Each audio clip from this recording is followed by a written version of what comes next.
Good evening, everyone. I'm Brian Yacono. We will get to all those stories in just a moment. First, though, Memorial Day weekend getting off to a wet and windy start here.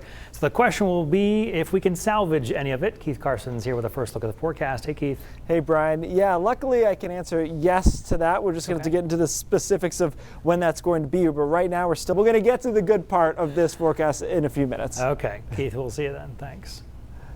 Hard to believe. Next month will mark 18 years since the introduction of the iPhone, which means the students graduating from Maine's high schools this spring never knew what it was like to live in a world without smartphones. But the students who come after them may get a little taste of that life if a bill calling for schools to set cell phone policies in Maine becomes law.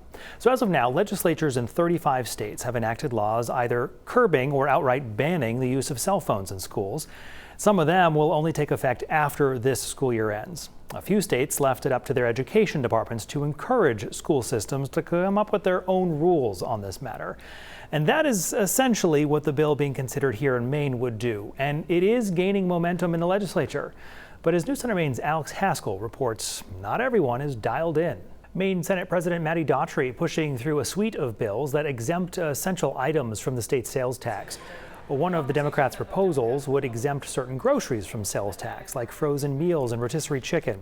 Another bill would spare some over-the-counter medications and contraceptives from the tax. Daughtry also putting forth legislation to cut the sales tax from diapers and breast pumps.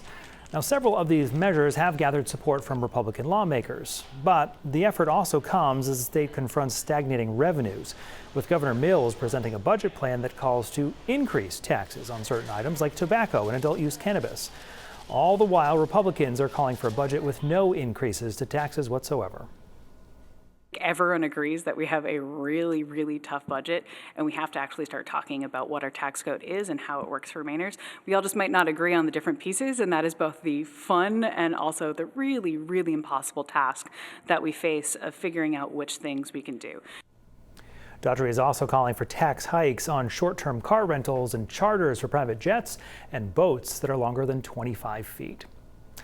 The mother of Harmony Montgomery, that little girl from New Hampshire whose disappearance and presumed death led to her father's murder conviction, has reportedly now settled her wrongful death lawsuit with the state of New Hampshire. NBC 10 Boston is reporting that the state has agreed to pay Crystal Sorey more than $2.25 million. Sorey sued the state, claiming it failed to act on numerous reports that Harmony's father, Adam Montgomery, was abusing the girl. He was convicted of her murder last year and disposing of her body, which was never found. Still ahead right here tonight, how Maine food pantries are dealing with less federal help these days and what they're trying to do to make up the difference. That's a little later.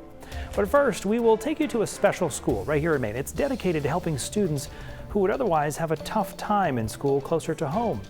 It's doing great work, but it's reluctantly having to cut enrollment. I'll tell you why next.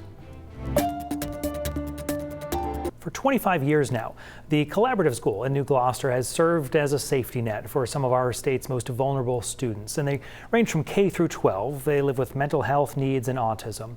They come from as far away as Rumford to receive specialized services that their school districts cannot provide. But as News Center Maine's Vivian Lee shows us, staff shortages are forcing the Collaborative School to accept fewer students.